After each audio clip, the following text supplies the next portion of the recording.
Yung mga bagay na inaasahan mo na hindi natupad sa buhay mo, are you still blessed? The Bible gives us a different perspective. To be blessed is more than just having material prosperity. It is to experience the favor of God in every area of your life, spiritually, emotionally, relationally, and materially, even in the times of difficulty. My question for you today, do you consider yourself as blessed? Well, pwede mo bang sabihin ng malakas, I am blessed? Pwede mo bang sabihin sa katabi mo, you are blessed? Pero bakit ganun, Pastor? Nakasimangot siya. Habang sinasabi ko yun. Yung nagsasabi sa akin, Pastor, malungkot. Yung nagsasabi sa akin, kanina pa nakatulala eh. Kasi sinabi niya sa akin ngayon, I am blessed. You are blessed. Ano nga bang ibig sabihin ng pagiging blessed? Tignan natin yung perspective ng Bible. At pag-usapan po natin ang tunay na ibig sabihin nito sa perspective ng Diyos. Meron pong isang lalaki na napakayaman. Itago po natin siya sa pangalan Hermenegildo. Dahil mahilig siyang mag-alay. At ang kanyang pong team song ay Tanging Alay Ko. Nakikita ng mga tatay. Di ba? Meron pong isang lalaking mayaman in Matthew chapter 19, verse 16 to 26. To 29, gawin natin hanggang 29. Na ang tawag po sa kanya ng Bible is the rich young ruler. Wow! Ang sarap naman nun, Pastor, yung statement na yon. I am rich, and yet I am young, and I am a ruler. The rich young ruler. Ito bang nangyari sa kwento ng rich young ruler na ito? Just then, a man came up to Jesus and asked the teacher, what good thing must I do to get eternal life? Sabi niya, Jesus, anong gagawin ko para ako ay magkaroon ng buhay na walang hanggan? Ang sabi ng rich young ruler na ito. At ang sabi ni Jesus, why do you ask me about what is good? Jesus replied, there is only one who is good. If you want to enter life, keep the commandments. Dito po sinasabi ni Jesus na tinitest niya yung isipan ng rich young ruler na ito. Ano bang ibig sabihin ng pagiging good sa'yo?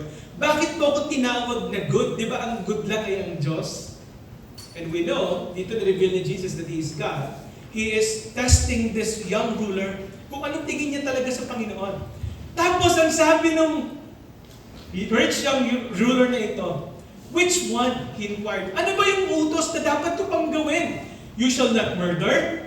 You shall not commit adultery. You shall not steal. You shall not give false testimony. Honor your father and mother. And love your neighbor as yourself. Tapos ang sabi ng rich young ruler na ito sa verse 20, wait that. In verse 20, ang sabi niya, ito malupit. All this, lahat ito, Panginoon, I have kept, ginawa ko na. Remember, kinitest ni Jesus kung ano yung goodness para sa kanya. Kasi ang tingin ng rich young ruler na ito, lahat ng goodness nasa kanya na. Self-righteous. Tapos ang sabi niya, the young man said, Lord, ano pa bang kulang sa akin? What still do I lack? Rich, young, ruler. Tapos ang sabi niya sa Panginoon, what do I lack? And Jesus answered. Eto na, bigla siyang challenge si Jesus. Medyo matindi yung tingin niya sa sarili niya. Ano ba bang kulang ko? Lahat kaya kong gawin. Ano bang kailangan ko para magkaroon ako ng eternal life? Kailangan kong bilhin yan? Sige, bibilin ko yan. Marami akong pera. And Jesus answered to him, if you want to be perfect, basahin po natin sabay-sabay. Go.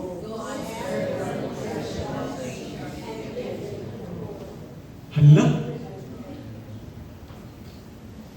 Ang sabi ni Jesus sa kanya, ganun ba? Mabuti ka, magaling ka, mayaman ka, sumusunod ka sa lahat ng utos. Sige, ganito ang gawin mo. Go! Ibenta mo lahat ng kayamanan mo. Kung ikaw yun, anong mararamdaman? Mag-stop muna po tayo ng kaunti. Ito bang rich young ruler na ito is truly living a blessed life? Sasagutin natin yan habang umuusad tayo sa kwento na ito. Biglang ang sabi ni Jesus sa kanya, sige, gusto mong maging perfect? Sinasabi mo perfect ka? Lahat ng bagay nasa iyo na? Go and sell your possessions and give to the poor and you will have treasure in heaven. Then come, follow me. Grabe si Jesus dito. At ito ang naging reaksyon ng rich young ruler na ito. When the young man heard this, he went away because he had great wealth. Ang tanong dito, Pastor, gusto ba ng Panginoong Hesus na maging mahirap siya? Mahirap lang ba ang papasok ng langit? Kasi kung mahirap lang ang papasok ng langit, baka wala ni isa sa atin ang makapasok dito. Kasi yung katabi mo mayaman eh. Natatawa tayo. Gusto yung katabi ko mayaman? Oo, mayaman yan. Wala nga lang pera ngayon. Sa langit eh. Maraming nagsasabi na ang negosyo daw ay hindi maganda. Dapat daw ibenta mo yung mayamanan mo kasi utos daw ni Jesus yun sa mga tao. Hindi po. Ito po ay isang challenge ni Jesus dito sa rich young ruler na ito para i-bend yung kanyang principle na perfect siya. Hindi mo kaya. Hindi mo kayang iligtas yung sarili mo sa pamamagitan ng riches mo. Diba? Hindi ibig sabihin na rich ka, you are truly living a blessed life. Kasi nga, ito yung perspective ng Bible, na binabali niya yung perspective ng tao, na kapag ikaw ay wealthy, kapag ikaw ay maraming possessions, ibig sabihin nun, I am truly blessed. But in this moment, Jesus is bending the mindset of this rich young ruler. And the Bible said, he went away sad because he had great wealth. Tapos tingnan niyo po yung nangyari sa susunod. So verse 23, sabi ni Jesus, then Jesus said to his disciples, truly I tell you, it is hard for someone who is rich to enter the kingdom of heaven. Again, I tell you, it is easier for a camel to go through the eye of a needle than for someone who is rich to enter into the kingdom of God. So, ibig sabihin nito, Pastor, bawal ako maging mayaman. Hindi po. Mapapansin niyo sa Bible, halos lahat po ng great men sa Bible mayayaman. Si Abraham mayaman. Si David mayaman. Si Moses mayaman. Si Solomon mayaman. Pinagpala sila ng Panginoon doon. Meron tayong mga great men sa Bible na hindi naman ganun kasagana, pero they're truly blessed. So ano bang ibig sabihin ng blessed? Hindi pala nakadepende ito sa status ng buhay ko. When the disciples heard this, they were greatly astonished and asked, Lord, sino na lang ang maliligtas? Jesus looked at them and said, with man, this is impossible. With God, all things are possible. Ito sumunod na verse. Tignan niyo po yung susunod na verse. 27 to verse 29. Peter answered him, Lord, we have left everything to follow you. What then will be there for us? Panginoon, iniwan namin lahat. Ano yung para sa amin? Then Jesus said to them, truly I tell you, at the renewal of all things, when the Son of Man sits on his glorious throne, who have followed you, who have followed me, will also sit on the 12 thrones, judging the 12 tribes of Israel. And everyone who has left houses, or brothers, or sisters, or father, or more, or mother, or wife, or children, or fields for my sake, will receive 100 times as much and will inherit eternal life. Dito ipinakita ni Jesus that regardless of the status of your life, whether you are rich or you are poor, you can experience a blessed life. But what does it really mean to live a blessed life? Ano bang ibig sabihin nito, Pastor? Meron po tatlong salita, the original language na ginamit ng Bible, pagdating sa word na bless. Nung mga nakaraan po, pinag-aralan natin yung salitang Shema. Ibig sabihin mo nito is to hear and obey. Tapos, pinag-usapan po natin, ang pag-uusapan po natin ngayon ay yung salitang tatlo na ito. Yung salitang bless. Ano ba yung mga original language na ginamit sa kanya? Ito po ang una. Ang una po ay yung salitang barak. Sabihin nga po natin, barak. Ang hina naman. Barak. So, parang magandang ipangalan sa anak yun.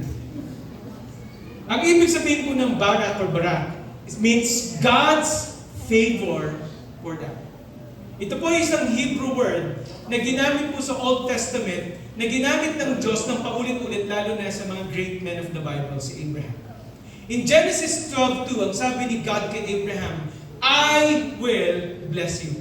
Ang ibig sabihin po nun is, I will pour out the favor in your life. Hindi lahat po ng tao ay nararanasan ng pabor na naranasan ni Abraham. Sobrang espesyal. Binuhos ng Diyos ito sa kanya. Paano ba mararanasan, Pastor, na isang tao yung favor ng Panginoon? Katulad ng ginawa ni Abraham, you walk in faith and obedience sa Diyos. Sa panahon natin ngayon, para masabi mong you are under God's favor, you need to have a personal relationship with Him. Kasi ikaw ay ituturing na anak ng Diyos.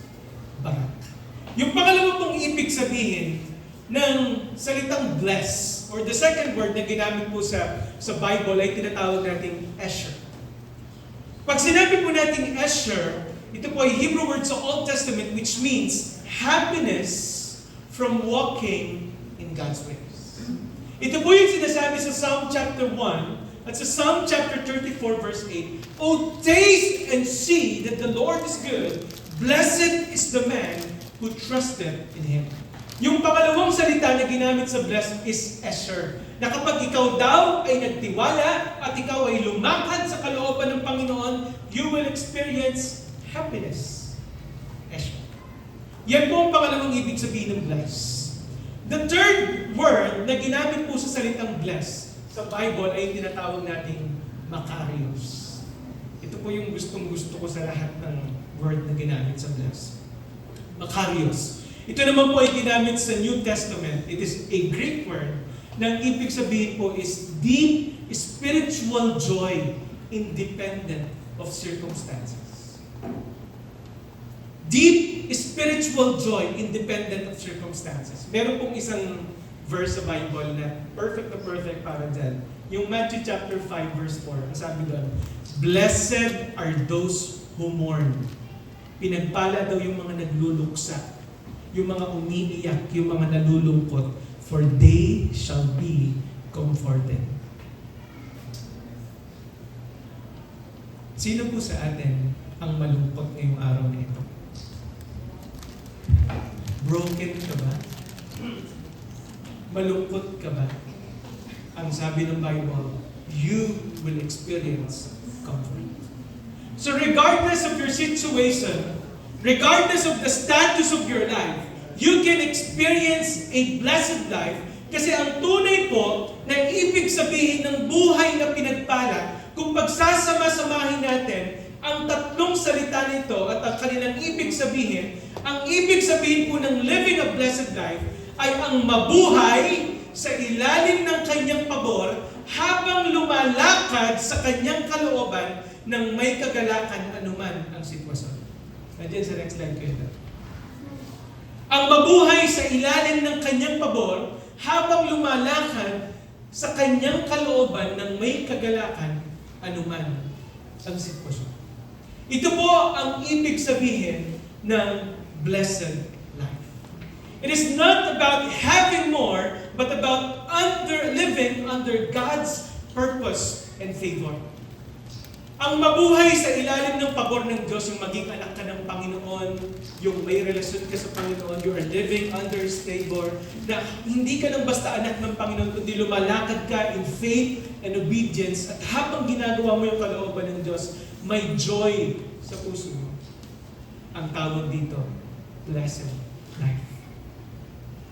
If you are experiencing that today, ikaw ay blessed. Remember nung nakaraan po, pinag-usapan natin yung peace, yung shalom. Meron pong nakita natin, doon sa ating preaching last time, nakita natin yung mga enemies of peace. Ito yung mga sumisira sa kapayapaan at sa joy ng aking puso. When you are living in the blessed life, yung joy sa puso mo mag-overflow. And this is what the Bible says. Alam niyo po, natuwa po ako sa isang quote na ito. Sabi dito, a blessed life is not one of abundance, but one of gratitude. It is not about having more, but appreciating what you have. Meron pong isang lalaki na sumulat ng Amazing Grace.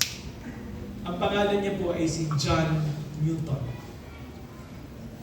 Alam niyo po yung song na Amazing Grace? Amazing Grace, how sweet the sound. Ang sumulat po niya ay si John Newton. Si John Newton po ay isang, sa declaration niya, napakasamang tao po. He is a slave trader. Ibig sabihin, sila po yung mga nagbebenta ng mga alipin, lalo na ng mga Aprikano, noong unang panahon. Isa po sa mga nangyari sa buhay niya, yung nanay niya po Kristiyano, pero pagdating ng 7 years old, yung nanay niya namatay, tapos yung nag-alaga na lang sa kanya yung tatay niya na nagbabarko. At dahil doon, bata pa lang siya, na-expose na siya sa iba't ibang gawain sa barko noong unang panahon na hindi maganda. At ito na yung kinalakihan niya. One day, habang sila ay naglalakbay sa barko, nagkaroon ng isang malakas na bagyo, nasira ang kanilang barko.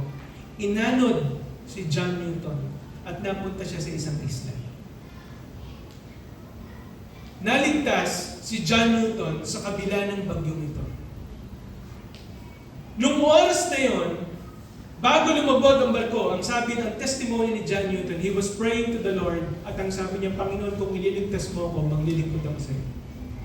Inalay niya ang buhay niya sa Panginoon, naligtas siya, and he was used by God, nagpakalalim siya sa Diyos, sumunod siya sa kalooban ng Diyos, and he wrote the song, Amazing Grace. And these were the exact words na sinabi ni John Newton sa isa sa kanyang mga sulat. Ang sabi niya, I am a great sinner, but Christ is a great Savior. Alam niyo po, there are certain truths that we need to understand when it comes to blessings. These are the truths na dapat natin itanim sa isip natin. Number 1, basahin po natin ang sabay-sabay na kakulay pula. Ready? Begin.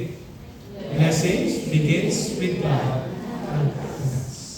Oftentimes, ang lagi natin iniisip is that nakuha ko itong mga bagay na ito dahil sa aking sariling efforts. I deserve these things. Pero dapat rin natin maisip that blessings came from God. He is the source and He is the author of blessing. Ang sabi po ng Genesis 1:28, remember, ito po ang sabi ng Bible sa mga tao. God blessed them, si Adam at si Eve, and said to them, be fruitful and increase in number, fill the earth and subdue it, rule over the fish in the sea, and the birds in the sky, and over every living creature that moves on the ground. Dito po makikita natin na ang unang nagpala sa tao ay ang Diyos. And the author of blessing ay si God. He is the source, and we always need to remind ourselves. Kagabi po, pagkatapos ng practice, nagpunta po kami ni Diane doon sa isang withdrawal sa ATM machine to withdraw our tithes and offerings sa Diyos. Tapos pagka-withdraw namin, sobrang excited kami na bumili sa Panginoon. Every week yan. Kasi ibig sabihin nun, meron kami nare-receive from Him. We work, we grind, we do things para mabuhay, And we always recognize that what we have is from God. Ang mga bagay na meron ka ay galing sa Diyos. Amen? Blessings begins with God, not with us. Sa totoo lang po, sa isang iglap, sa totoo lang, pwedeng mawala naman talaga lahat yan. Isang sakit lang yung katapat natin. Di ba? Lahat ng savings mo, kahit gaano pa kaganda yung kumpanya mo, pag tinamaan ka ng sakit na malubha at sakit na malala, hindi ka na makakapagtrabaho, wala kang sasahurin. Tapos yung savings mo, unti-unting mauubos. Yung card mo, unti-unting mawawala. Ano mangyayari sa'yo? Makikita mo ngayon na hindi pala yung security ko, hindi pala naglalay, yung ultimate security ko, hindi pala naglalay dun sa possessions na meron ako, kundi sa Panginoon pala. Because God is the author of blessings. Pangalawang bagay that we have to understand, not just blessing begins with God, but blessings is connected to obedience. Whenever the Bible speaks about blessings, laging associated ito sa Panginoon. At ang pinagpapala ng Panginoon lalo ay yung mga taong sumusunod sa Kanya. Ang sabi po ng Deuteronomy chapter 28 verse 1 to 2, if you fully obey the Lord your God and carefully follow all His commands, I give you today, the Lord your God will set you high above all the nations on earth. All these blessings will come on you, favor, barak, and accompany you if you obey the Lord your God. So napaka-importanting part po ng obedience sa buhay ng isang tao. Lord pero minsan minamanipulate natin yung Diyos. Panginoon, nag-church ako, bigyan mo ako ng sasakyan. Panginoon, nag-acquire ako, sana bigyan mo naman ako ng aking desire na ganito. Alam niyo po, dapat natin maintindihan na hindi natin minamanipulate yung Panginoon sa pagsunod natin. Ang nagbibigay at nagdidesisyon ng pagpapala ay ang Diyos, hindi tayo. Blessings is connected to obedience.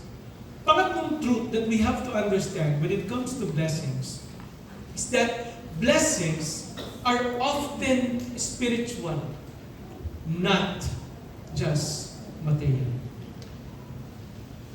Ang sabi po ng Ephesians chapter 1 verse 3, napakaganda po ng verse na ito. Praise be to the God and the Father of our Lord Jesus Christ, who has blessed us in the heavenly realms with every spiritual blessing in Christ.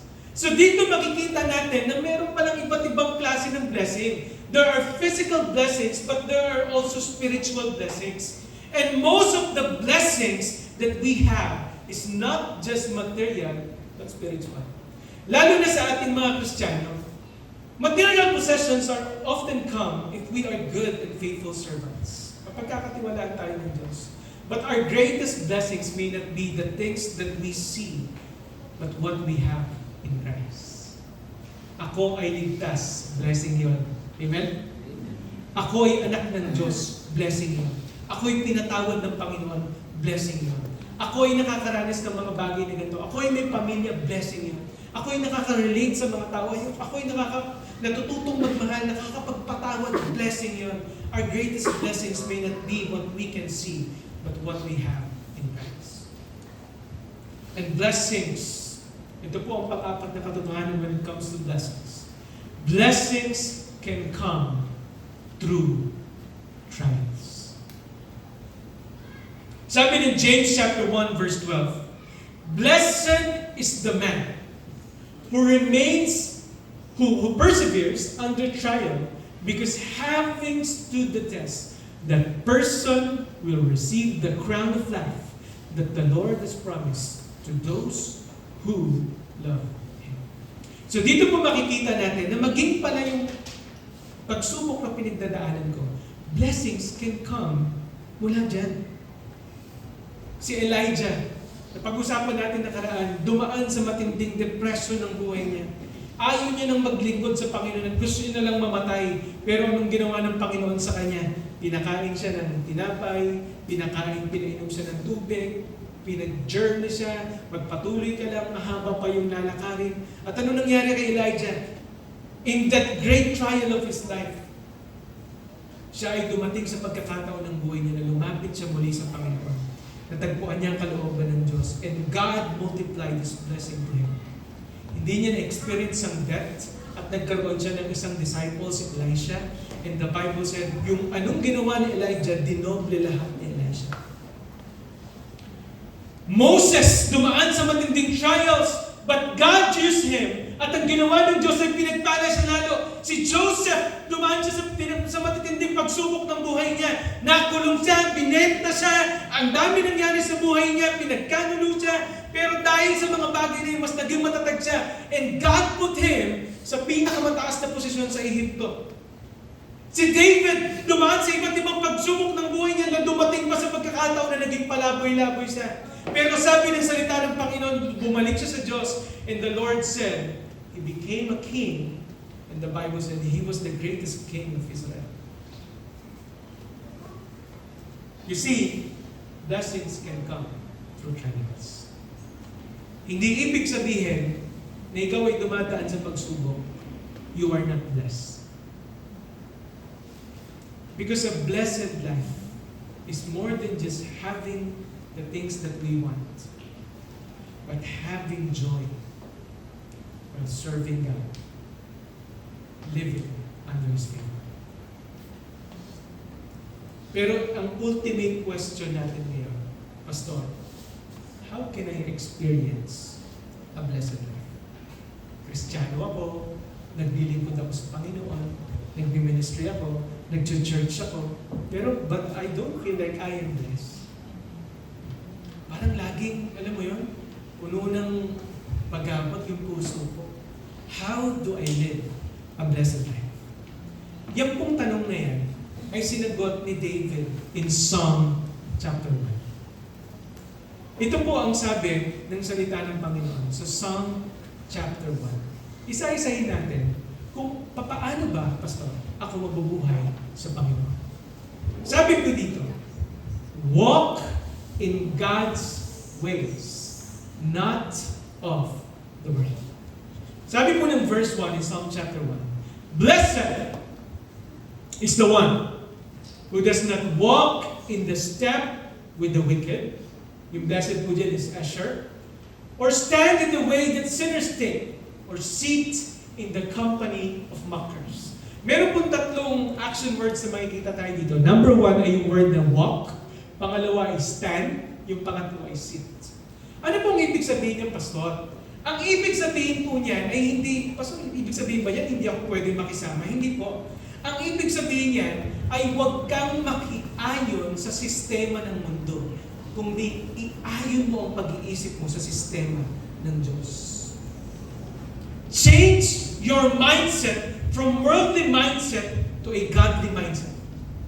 To a Christian mindset. Ang sabi po ng Romans chapter 12, verse 2, do not be conformed. Huwag mong iayon yung sarili mo to the pattern of this world, but be transformed by the renewing of your mind. Napaka-makapangyarihan po ng mindset. Kapag sinet mo ang isip mo sa isang bagay, tatapusin ko to. Kailangan kong gawin ito. Minsan kahit inaantok na tayo, gagawin pa rin natin. Minsan kahit pagod na tayo, itutuloy natin kasi doon nakaset yung isip natin. Nung sinasabi po ni Apostle Paul to change your mindset, to renew your mind, ilapit mo sa Diyos at magsimula ka magkaroon ng mindset na bago. Ano ba yung gustong gawin ng Panginoon para sa buhay ko? Natutuwa po ako sa isang seminar po na aking pinakikinggan, pinanood ko. Isang Christian businessman. Ang sabi niya, ang naging principle niya when it comes to business, sabi niya, the earth is the Lord's and the fullness thereof. Ang negosyo na to, Lord, sa'yo. Kaya ang lagi niyang tinatanim sa isip niya, Panginoon, sa'yo to. Ano bang gusto mong gawin ko dito? Panginoon, nalulugi na, sasara na ba natin to? Lagi siyang nakikipag-usap sa Diyos. A Christian and godly mindset. Meron pong ilang popular beliefs. dito po sa mundo na ito. Ngayon po, nagtuturo po ako sa Bible School. Ang isa po sa subject ko ay yung anthropology. Sino po dito sa atin? Ang narinig mo na, sinare ko to sa mga young people na karaan. Narinig mo na ang tao ay galing sa unggoy. Pakitaas mo ako. Narinig mo na ang tao ay galing sa unggoy. Yan. Okay. Sino po dito sa atin ang tanggap mo? Hindi mo na kilala itaas yung kamay mo, na galing ka sa unggoy. Pastor, parang hindi, sige pastor, tanggapin ko na lang. Kasi minsan, paano po kumain ng saging yung unggoy? Paano po kumain? Sige po, action ko lang. Paano kumain ng saging yung unggoy? Binabalatan. Tapos, paano po? Kuhang-kuha natin. Narinig na natin yon. Ang tawag po sa belief na yan, alam natin evolution. But more than just the belief of evolution, ang pinaniniwalaan po ng marami sa kanila ay tinatawag nating secular naturalism. That everything came by natural forces. Ano ibig sabihin ng past? Na yung nagkaroon lang na isang malaking pagsabog, tapos yung malaking chance na to, yung accident na to, nabuo yung mundong ito, tapos nagkaroon ng evolution, yung mga organisms na ito, nag-evolve, tapos hanggang sa nagkaroon ng unggoy, tapos yung unggoy naging tao. Ang tawag po dito ay secular naturalism. Pero kapag yun ang belief natin, sinasabi din natin na ang buhay ay walang halaga. Bakit, Pastor? Kapag naniniwala ka sa evolution at naniniwala ka sa naturalism, sinasabi mo na ang buhay ay walang halaga. Kasi sinasabi mo na ang lahat ay nanggaling lang sa isang aksidente.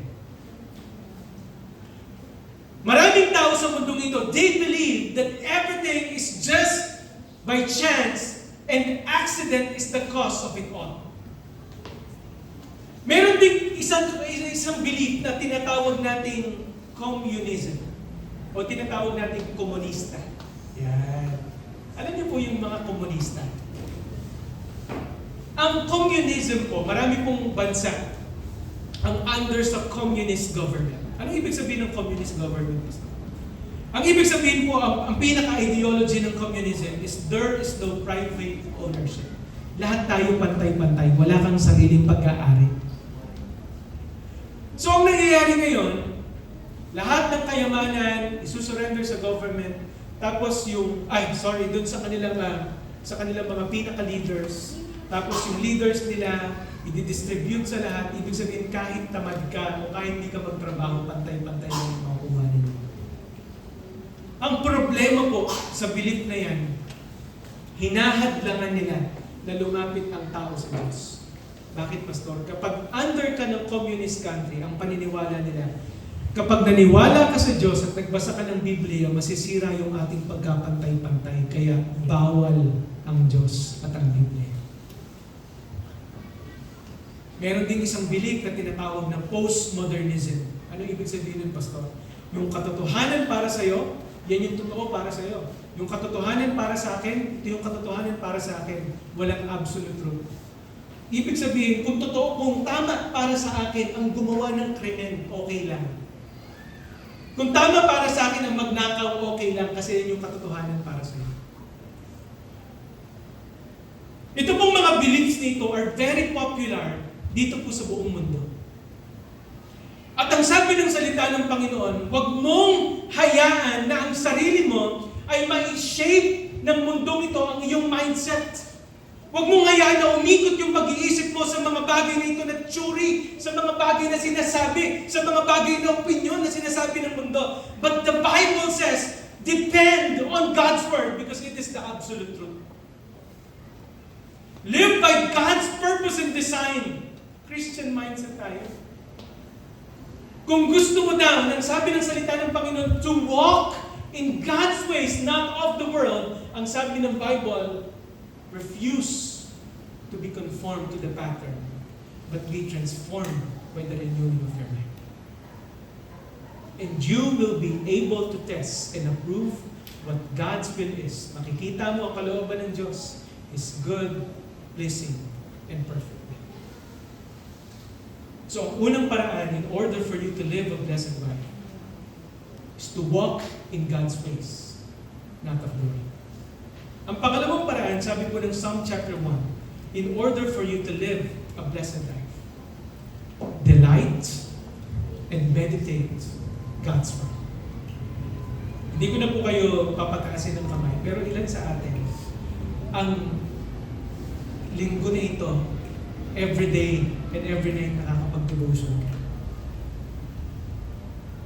Alam niyo po, blessing is not just about avoiding the wrong path, but filling yourself with the truth of the Word of God. Kasi ang sabi ng Bible, i-meditate mo ang salita ng Diyos day and night. Ito yung sabi ng verse 2. But whose delight is in the law of the Lord, and who meditates on His law day and night. Anong sabi ng Joshua chapter 1 verse 8? If you meditate the law of God day and night, thou shalt be prosperous and have good success. Sabi po ng Psalm chapter 1 verse 2, for you to live a blessed life, huwag mong alisin ang salita ng Panginoon sa iyong buhay. Meron po tinatawag na process yung mga baka.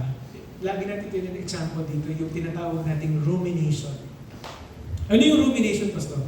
Kakain sila ng damo. Mapapansin niyo po, hindi tumitigil yung bibig nila sa pagnguya. Parang YouTube, no? Yung mga food vlogger. Hindi tumitigil yung bibig nila sa pagnguya. Wala naman na silang kinakain. Bakit di tumitigil, Pastor? Yung kinakain pala nilang mga dahon, pinapasok nila sa kanilang rumen. Tapos ilalabas ulit nila sa kanilang bibig. Tapos, ang gagawin kasi nila, i-stack nila dito yan sa rumen nila. Tapos magfo-ferment yan. Magkakaroon ng mga bakterya. Tapos, yung mga bagay, yung nakastack sa rumen nila, ilalabas ulit nila, mumuyain nila, makukuha nila yung nutrients, kasi papasok ulit nila sa kanilang mga tiyan.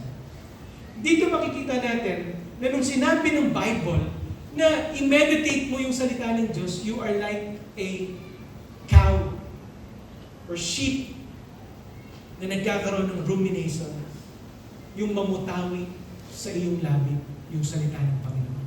Huwag mong hayaan na mawalay ang principles of the Word of God at yung verses na yan sa buhay mo.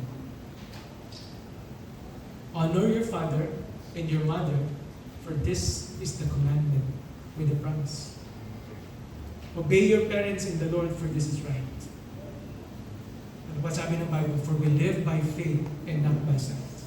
Yung mga salita ng Diyos na yan ay ginagamit ng Panginoon. Order for you na mag-guide sa buhay na ito. And the Bible says, kapag ikaw ay nagkaroon ng kasiyahan sa salita ng Diyos, if you delight and meditate, it will be a key to a blessed life. Napaka-importante po nito. Amen? Kaya po magme-memory verse po tayo mamaya. Bago mag-fellowship. Ilan po sa atin, ang meron ka pang mga verses na memorize ngayon sa'yo? Isipan mo. Baka naman ang tagal na natin Kristiyano, ang memorize pa rin natin, John 11:35. Jesus wept. Hindi, Pastor! Meron din akong alam na verse sa Bible. 1 Thessalonians 5:17. Pray without ceasing. Wow. Hindi, Pastor, alam mo yung Genesis 1:1. Hindi mo pa alam paano yung program sa maayos. God created the heavens and the earth. Alam niyo yung sabi ng Bible, hindi lang yung lumakad ka sa kalooban ng Diyos, kundi punuin mo ng katotohanan yung puso mo ng salita ng Panginoon. Because in this world, you will hear many voices, but the most important thing is you listen to the voice of God. What is my identity in God? Di ba anak ako ng Diyos? Hindi ba pinagpala ako? Di ba favored ako? Kasi naging anak ako ng Panginoon. Hindi ba Kristiyano ako? Kapag nakakalimutan natin yung bagay na yun, bihira. Ito yung nagsisimula na mag-discourage sa atin. Naalala ko po nun, nung kami po ay mga Bible School student, meron po kaming subject sa Bible School, ang tawag po doon ay Ethics and Etiquette. Tinuturuan po kami, si Ma'am Vicky po yung professor namin, asawa ni Pastor Boy. Tinuturuan kami kung paano kumain ng maayos, makipag-usap ng maayos, at tinuturuan kami doon kung paano kumilos bilang isang lingkod ng Panginoon. Tapos pagkakain, kung paano yung ayos ng kutsilyo, ng tinidor, ng kutsara, kung paano gagamitin yung napkin. Nakakatawa kami habang nandun kami. Eh, ang ultimate test namin, siyempre ganun yung subject nyo. Ang ultimate test namin, isipin nyo ang finals namin, kakain kami sa eat all you can. Grabe, no? Subukan talaga. Hindi exam na written. Kung hindi, papakainin kayo sa eat all you can. Dun sa dads. So, syempre kami, Pastor Ado, Pastor Kenji, kasakit na si mga kabats namin. Dami namin, parang 17 kami nun eh. Eto na. Gutom na gutom kami. Excited talaga kami. Tapos ang sabi sa amin, magsisimula ang exam natin ngayon. Bawal kumain ng lamon. Dapat maayos. Titignan ko kayo kung paano kayo kumain. At kung paano nakaayos sa mga tables niyo. Aba, okay na to. Tapos sabi niya sa amin, lagi niyo tandaan kung sino kayo. Ayan. So kaming lahat, okay na. Ang bait-bait namin nung una. Tapos sinabi ni Ma'am, okay! Tapos na ang exam!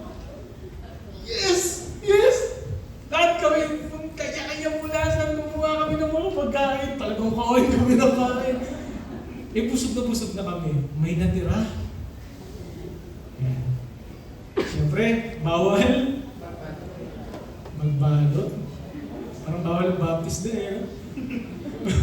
Bawal magbalot. Siyempre kami, naku, sayang yung binayad natin dito. Ginawa namin, binalot namin, kaming ilang mga boys, nagbalot kami. Ang problema, nasumbong kami ng mga girls. At ang sabi ng teacher namin sa amin, kayong mga boys, lahat kayo bagsak. Lagi niyo tandaan, sinabi ko sa inyo, lagi niyo tandaan kung sino kayo. Napaka-importante po na makita natin na hindi lang tayo basta Kristiyano na niligtas ng Diyos. Kung hindi tayo isang Kristiyano na nabubuhay sa Panginoon. Our mindset should be, I am in Christ and I will live for Christ. Hindi lang ako basta estudyante. Ako ay Kristiyano estudyante. Hindi lang ako basta anak. Ako ay Kristiyano anak. Hindi lang ako basta asawa. Ako ay Kristiyano asawa. Hindi lang ako basta isang Kristiyano na businessman. Ako ay Kristiyanong negosyante. Hindi lang ako basta isang empleyado, kundi ako isang Kristiyanong empleyado. Dapat natin makita na bilang isang tao, ang identity natin ay hindi lang tayo basta ganito, kundi tayo ay nabibilang sa Panginoon. And the Bible said, in order for you to live a blessed life, delight and meditate God's Word. Ito ang katotohanan na magbibigay sa iyo ng kalayaan. Ito ang spiritual food that will strengthen your life. It is the sword to fight the enemies. It is the mirror of our soul. And it is the light to our light. The Bible says na ang salita ng Diyos ang katotohanan at ang salita niya magpapalaya sa atin. Delight yourself in the Word of God. The Bible says, walk in God's ways, not of the world. And number 3 and last, stay rooted in God's presence. Alam niyo po yung to commit to something ay isang bagay na pwede mo naman talagang gawin. But to stay with that commitment. Yan ang matinding challenge. At ang sabi po ng verse 3, the person, basahin po natin sa verse 5. Ready, begin. The person is like a tree planted by the streams of water. Tingnan niyo po ito Hindi lang niya po pinapakita dito that you should live a blessed life. Or like a tree. Pero ang sabi dito, katulad ng isang puno, palalimin mo yung ugat mo sa Panginoon. Hindi ka dapat manatili ng isang halaman. Hindi ka dapat manatili ng isang bonsai, kundi ang sabi ng salita ng Diyos, like a tree planted by the streams of water. Saan ka daw tatabi? Doon sa mayroong tubig, malapit sa tubigan. Kasi pag ganun daw ang ginawa mo, you will yield fruits in your season, and whose leaf does not wither, and whatsoever they do prospers. Trust and obey. Live for His purpose. Worship God. Go to church. Go to small groups. Palalimin mo yung salita ng Panginoon sa buhay mo. Stay rooted. Stay grounded. Huwag mong mahayaan na masanay ka na malayo sa Diyos. Ang hirap kasi nun Di ba yung minsan magkaaway kayo ng iyong kasintahan, tapos ang tagal yung hindi nagpapansinan, at tapos napansinin niyo yung sarili niyo, sanay na kayo na hindi nagpapansinan. Magkaaway kayo ng magkapatid, ng yung kapatid mo, ng tatay mo, ng nanay mo, at tagal yung hindi nagpapansinan, hindi kayo nag-uusap, nasanay na kayo na hindi kayo nag-uusap. Ang sabi po ng salita ng Panginoon, huwag mong hayaan at sanayin mo yung sarili mo na malayo sa Panginoon. When you are beside the streams of water, you will be like a tree which yields its fruit in its season, whose leaf does not wither, and whatsoever you do prospers. Ang susi pala, in order for me to be like that tree, is to go into the streams of water, to be planted into the streams of water, to stay rooted in God's presence. Not just to count your blessings, but shift your prayer from Lord, bless me, to Lord, make me a blessing. Kasi pag yan yung naging panalangin mo, na Panginoon, pagpalain mo ako, okay yan, sarap niya, di ba? Pero pag yung naging panalangin mo, Lord, pagpalain mo ako para maging pagpapala ako sa iba, doble yan Hindi ka lang pinagpapala, nagiging pagpapala ka pa sa iba. Yan yung pinakamasarap na karanasan. The small steps of obedience in daily life often leads to big breakthroughs of blessing. Yung mga maliliit na hakbang na ginagawa natin ng pagsunod sa Panginoon araw-araw. Yung pagde-devotion mo araw-araw at gabi, yung pananalangin mo sa Kanya, yung pag-worship mo sa Kanya, yung disiplina mo na pumunta sa simbahan kapag araw ng pagsamba, yung disiplina na pumunta sa Bible studies, to surround yourself with godly people. Kapag naging normal sa buhay mo yan, ang sabi ng salita ng Panginoon, this will lead to breakthroughs of blessing. Meron pong isang song na gustong-gusto ko na inaawit natin dito. I was reminded of that song nung nandun po ako sa seminar ni Pastor Wayne on Thursday. Ang sabi niya doon, inawit niya, I love you, Lord, for your mercy never fails me. All my days I've been held in your hands. From the moment that I wake up until I lay my head, I will sing of the goodness of God. Sobrang bait ng Panginoon. Always recognize that God is the source of every blessing, and it's all by the grace of God. Nandito po tayo by the grace of God. Amen? Yung preaching po ni Pastor Joseph last Sunday, breakthrough. In order for that breakthrough sa buhay natin to happen, we need to take the small steps of obedience. Ang sabi po ng ating pag-uusap ngayon, regardless of your status in life, whether you are rich or you are poor, you can experience a blessed life if you walk under God's favor with faith and obedience, whatever happens. So hindi lang sa panahon ng kasaganahan, ako pinagpala. Kahit pala sa panahon ng kawalan, blessed pa din ako. Kung ako ay lumalakad ng tapat sa Panginoon. Ang Diyos ang magbibigay ng kagalakan sa puso ko. In order for that to happen, walk in His ways. Not the principle of the world. Sabi ng Bible, sabi ng salita, meditate day and night the Word of God and stay rooted in God's presence.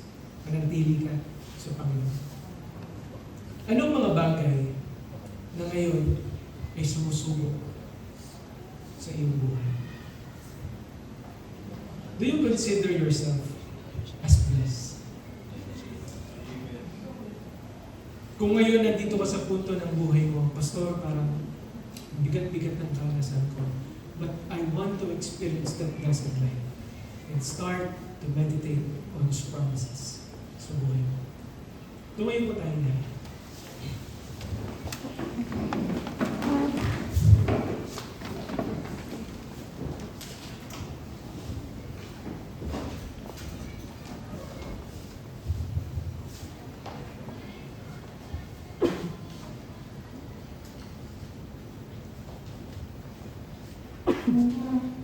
Let us close our eyes and bow our heads today.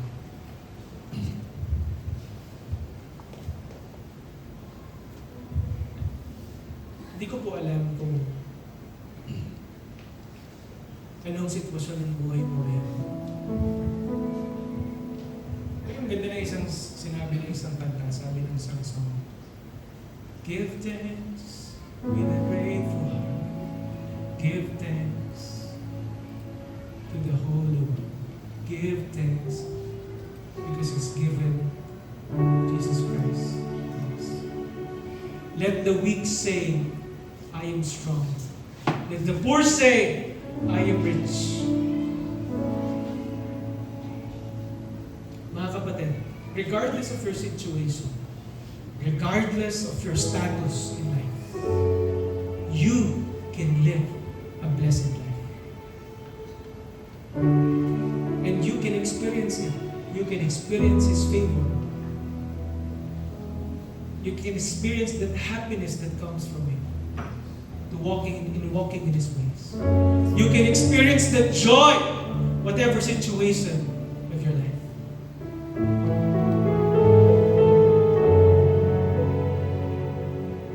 Pwede mo maranasan yan.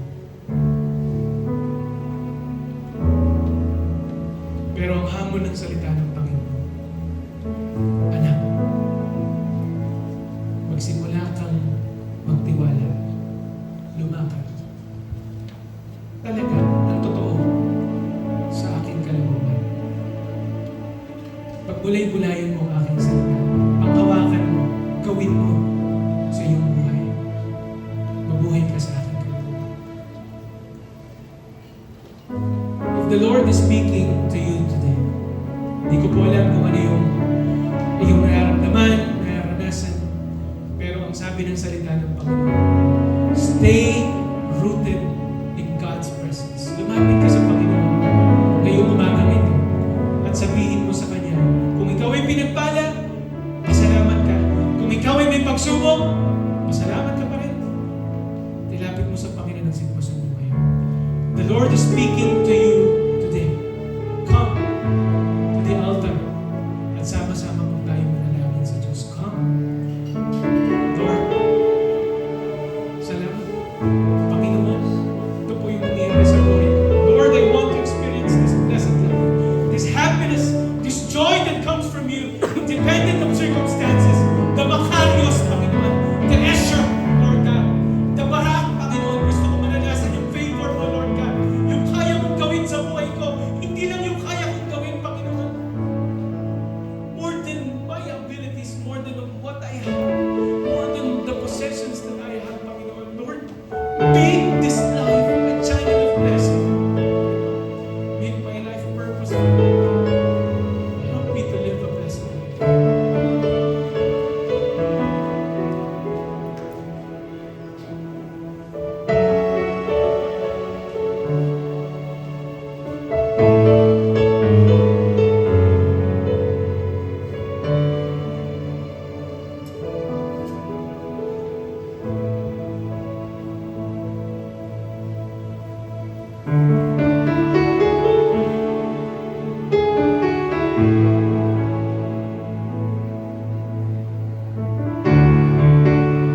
Sinasabi mo ngayon, Pastor, sa totoo lang, hindi ko alam kung yung buhay ko ay nabubuhay sa ilalim ng pabor ng Diyos. Hindi ko pa talaga siya tunay na kilala sa puso ko bilang Diyos at tagapagligtas ng buhay ko. Wala pa akong natatandaan na moment ng buhay ko na nag-pray ako sa Kanya, Lord God, nagsisisi ako sa aking mga kasalanan, tinatanggap kita sa puso ko bilang Diyos at tagapagligtas ng aking buhay. Wala ka pang natatandaan na moment sa buhay mo na ginawa mo yun. Hindi mo pa sigurado kung talagang sa langit ka pupunta kapag ikay namatay. Pero nais mo na papasukin si Jesus sa buhay mo at siyang maging tagapagligtas ng iyong buhay. Kung yan yung sinasabi mo ngayon, ipagpe-pray ka namin, meron magpe-pray para sa iyo. Pwede mo bang itaas ang iyong kamay? Meron po ba? Gusto mo tanggapin si Jesus sa puso mo? Meron po ba? Meron po ba? Meron po ba? Tayo po'y manalangin ngayon, Kristo. Panginoon, salamat po sa mga bagay na itinuro mo sa amin ngayon. That a blessed life,